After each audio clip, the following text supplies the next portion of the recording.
Coming in there on breaks, but we're taking you back to some important news data points back in the U.S. We've got Michael Londrigan, Chair of Fashion Merchandising at LIM College, talking to us about March retail sales.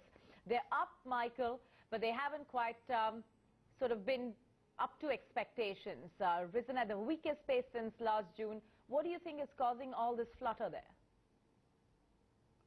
Well, good evening. I think there's a couple of issues that are causing the difference in the flutter, and two of them are kind of major. One being the weather. We're impacted by floods, tornadoes, snow in certain parts of the U.S., which did put a crimp into the folks getting out to go shopping. And Easter holiday for us here last year was on April 4th, and this year is April 24th.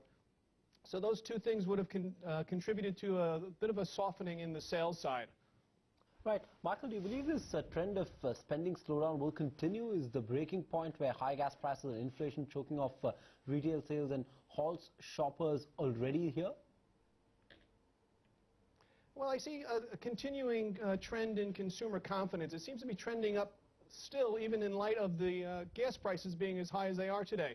As Karina reported, there's some mixed messages coming out of the brokerage houses in terms of where the crude oil price is going to be.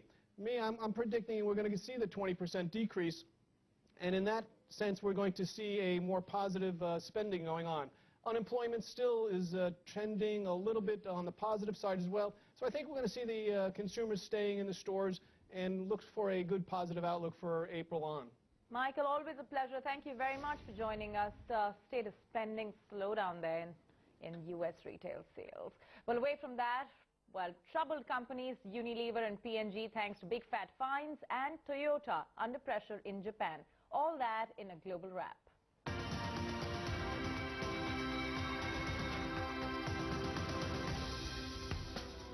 Unilever and Procter & Gamble were fined over €315 million by EU regulators for fixing washing powder prices in 8 countries. Germany's Henkel, which alerted the European Commission to the cartel in laundry detergents, was not fined. The penalty for Unilever was €104 million, while P&G was fined €211 million.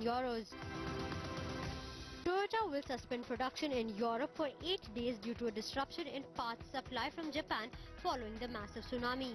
Toyota will halt output at 5 plants from late April to early May. The units include auto assembly factories in Britain, France and Turkey, and engine plants in Britain and Poland. After the stoppages, the plants will run at limited capacity in the month of May.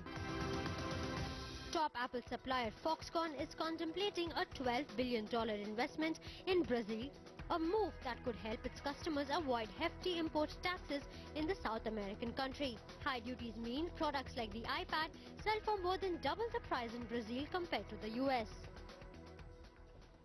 Okay, we're going to step into a short break here on business.